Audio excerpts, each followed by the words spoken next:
Salut tout le monde et bienvenue dans cette nouvelle vidéo de config PC Gamer à 1000 € spécial Noël. Donc voilà, une config pour Noël, ce qu'il faudra monter, voilà, une config juste avec les composants nus.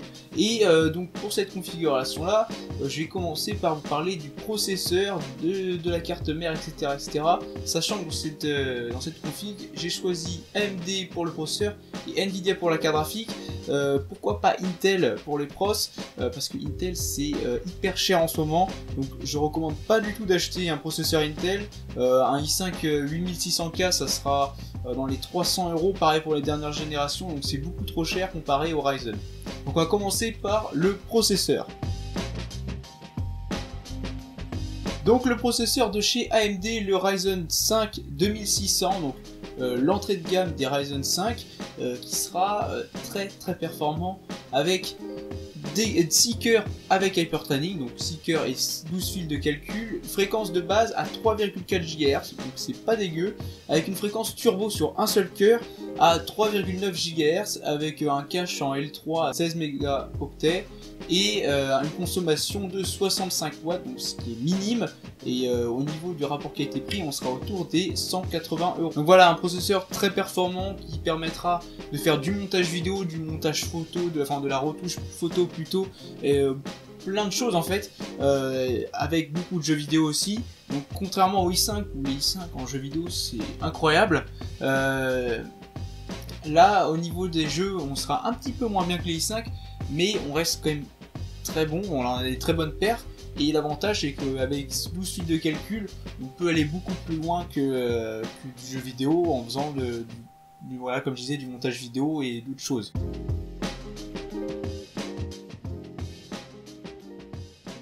La carte mère, la MSI Gaming X470+, donc une carte mère entrée de gamme avec le chipset haut de gamme de chez AMD. Donc une carte mère ATX, donc voilà, donc les plus grandes cartes mères, avec un thème rouge. Voilà, je me suis dit que je vais partir sur un thème rouge sur cette config. On est dans les moins chers avec le chipset X470, qui est le chipset le plus haut de gamme, qui permet donc de faire un bon overclocking, sachant que chez AMD vous pouvez prendre du B450, donc le chipset un peu plus entrée de gamme, et vous pouvez toujours faire l'overclocking. Donc on est pas mal. Donc après à vous de choisir, même si je conseillerais quand même de passer sur un chipset le plus haut de gamme possible, parce que si vous prenez une carte mère la plus haut de gamme possible comme je disais, vous aurez une meilleure longévité de vos composants, c'est-à-dire que plus tard vous pourrez mettre un Ryzen 7, la série 3 qui arrivera l'année prochaine, voire la série 4 si AMD continue de rendre compatible les processeurs avec les anciennes cartes mères, etc. Et donc par exemple mettre deux cartes graphiques, on peut faire du crossfire avec cette carte mère là, pas de SLI, donc dommage. Mais vous pouvez bien sûr mettre une carte graphique Nvidia.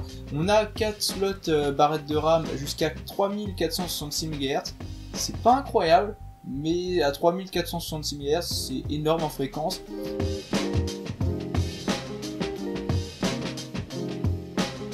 Pour la RAM, ça n'a pas été compliqué en fait. Je me suis dit, soit je prends 8 Go et ça va être un petit peu limite, il faudra rajouter une barrette dans le temps. Tout dépend de votre utilisation, mais après je me suis dit 16 Go, on est pas mal, on fait tout ce qu'on veut avec en Full HD, même en Quad HD on arrive à faire des trucs pas mal. Après en Ultra HD ça va être un peu plus limite, même si chez 16 Go ça peut être correct.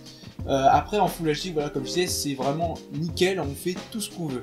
Donc je suis parti sur 2 x 8 Go de chez Corsair, donc des LPX, donc des Vengeance LPX, donc c'est les barrettes entrée de gamme, on va dire ça comme ça, même si ça ne sont pas du tout entrée de gamme, c'est-à-dire que vous n'avez pas de RGB, on a un design qui est pas trop marquant, c'est pas trop agressif, même si on a quand même un petit look légèrement gamer.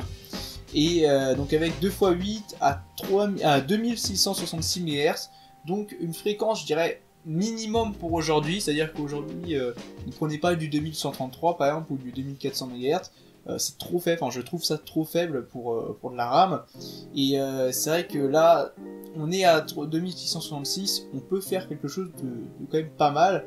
Après si vous pouvez aller encore plus loin, passer à du 3000 voire plus, c'est mieux, mais voilà, c'est une base sur des barrettes assez neutres. Après vous pouvez prendre bien sûr d'autres marques, ça marchera pareil.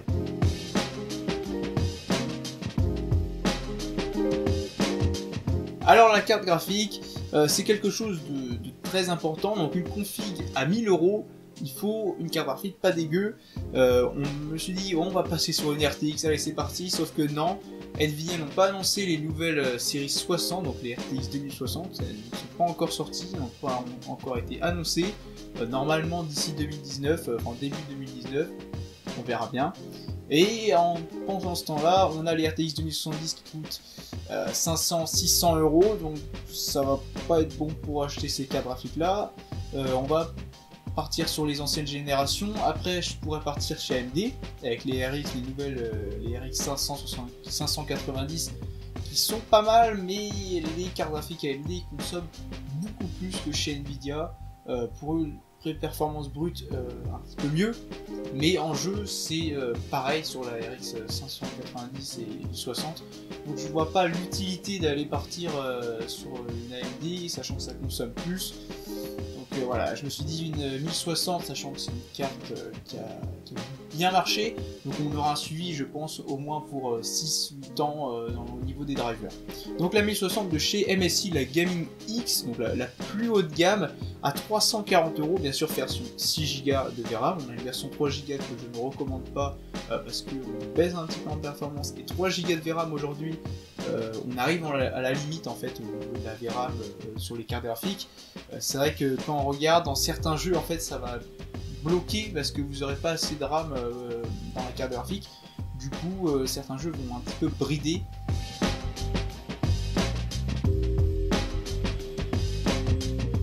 Alors on va parler maintenant du stockage. Alors le stockage c'est très important, et en même temps on a 1000 €, donc il faut faire quelque chose pour avoir un truc pas mal. J'ai pris une carte mère qui peut accueillir 2 ports SSD M.2. Donc voilà, donc c'est les petites barrettes, des toutes petites barrettes que j'avais montré d'ailleurs dans ma vidéo de mon PC, il y a plus d'1 an. Et où on vient afficher ça dans la carte mère, et on a des performances vraiment excellentes. Quand vous regardez là chez Samsung avec les Evo, je sais plus la référence exacte, pareil chez Corsair, chez Western Digital, on a vraiment des très bonnes performances. Et là je me suis dit, est-ce qu'on part sur un SSD classique, donc en 2,5 pouces branché en SATA? Après on aura des moins bonnes performances, même si on se paiera à peu près moins cher. Et après quand on regarde les SSD M.2 qui coûtaient encore il y a 1 an beaucoup plus cher qu'un 2,5 pouces, on voit que les M.2 coûtent le même prix, voire sur certains modèles un petit peu moins cher, pour avoir des performances encore mieux. Donc je suis parti chez Kingston avec un 120 Go, le plus bas de gamme, et il est vendu 46 €. Alors 46 € sur un 120 Go, c'est vrai qu'on compare à Crucial par exemple avec le BX500, qui sera vendu à 24 €. C'est moins cher en 2,5 pouces. Mais le SSD M.2 permet d'avoir des meilleures performances, et l'avantage c'est qu'on évite d'avoir un câble en plus à brancher sur la carte mère, de la place, on a plus de place du coup dans le boîtier, etc. Et on a des meilleures performances surtout.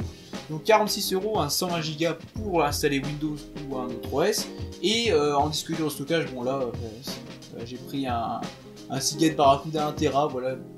Classique. Vous pouvez aller chez Western Digital avec les WD Blue qui seront là aussi valeur sûre. Pareil en 1 Tera, vous pouvez partir sur un 2 Tera. Bah, là après vous choisissez en fonction de vos besoins, si vous avez besoin d'un Tera ou 2 Tera, etc.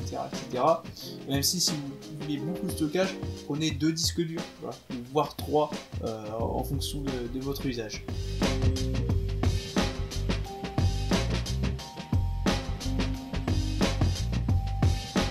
Alors pour le boîtier, je suis parti chez Corsair avec le Spec 05, voilà, donc un boîtier de nouvelle génération entre guillemets, voilà. Donc, je me suis dit il faut un boîtier pas trop cher. Là j'ai choisi à 52 € sur LDLC, ça a vendu pareil sur les autres sites, donc Material.net et Top Achat. Donc c'est les 3 sites que je vais mettre en description avec les 3 configs, et donc les 3 mêmes configs, même si vous pouvez modifier quelques trucs, hein, si le boîtier vous plaît pas, prenez un autre boîtier qui soit compatible bien sûr avec les composants, les composants carte mère et carte graphique et tout ça. Faites bien attention à ça, même si le configurateur de chaque site vérifie si c'est compatible normalement, enfin ça vérifie automatiquement. Donc un boîtier de chez Corsair que j'ai trouvé plutôt joli. Alors il y a des nouvelles versions avec du RGB, avec une bande RGB juste en façade. Ça coûte un peu plus cher, alors elle n'est pas encore sortie sur les sites de vente. Corsair l'ont annoncé sur leur site, donc vous pouvez aller voir. Mais après, en fonction de la PVC, c'est votre choix. Là, c'est un boîtier type entre guillemets avec une vitre quand même. On peut mettre bien sûr la carte mère ATX. On a de quoi mettre deux ventilateurs de 140 mm en façade, deux de ventilateurs 120 mm au-dessus et un de 120 mm à l'arrière. Donc on peut ventiler, la ventilation sera pas mal du tout. Et c'est pour ça que j'ai choisi ce boîtier qui, je trouve ça plutôt joli en fait comme boîtier. Et même s'il n'y a pas d'RGB du tout, il faudra rajouter un peu de ventilateur RGB si vous voulez. Mais sinon, pour ceux qui veulent pas d'RGB, bah, c'est très bien parce qu'il n'y en a pas du tout.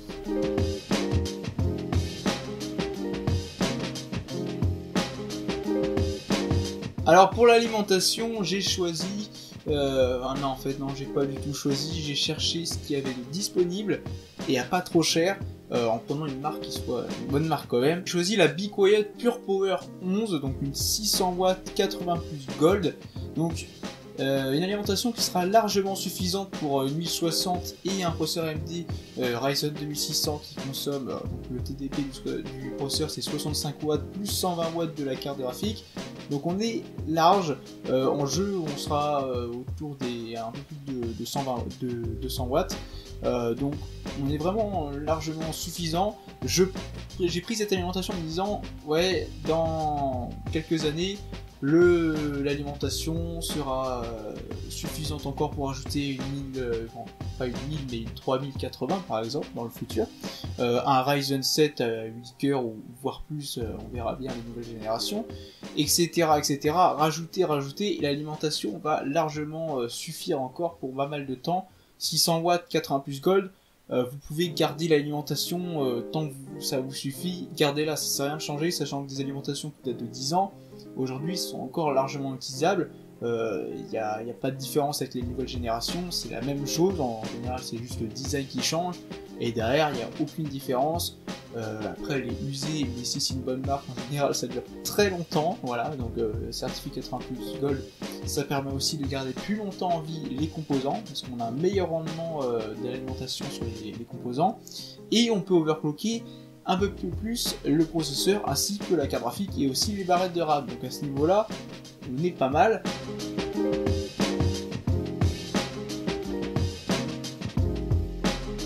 Donc voilà pour cette config à 1000 € spécial Noël, voilà une config type. J'ai mis les composants pas trop chers, même si j'ai voulu mettre quand même des composants jolis à regarder. Et après bien sûr vous pouvez changer, voilà, vous pouvez changer de carte mère, mais équivalence mais chez Asus ou Gigabyte. Pareil pour la carte graphique, pareil pour le boîtier. Si le boîtier vous plaît pas, changez de boîtier. Bien sûr prenez en compte qu'il faut que ce soit compatible avec les composants entre eux. Et avec cette config vous arriverez à faire tourner tous les derniers jeux, alors pas en ultra 60 images par seconde, mais si vous baissez un petit peu les graphismes, vous arrivez aux 60 images par seconde en Full HD facilement. Donc voilà pour cette config qui est vraiment pas mal et que je recommande sur ldlcmatal.net et Top Achat. Tous les liens sont en description, allez voir, vous pouvez directement modifier la config, voilà, donc, et ensuite rajouter votre config configuré avec votre nom, etc. Et donc voilà, je vous dis à la prochaine vidéo, n'hésitez pas à vous abonner, salut!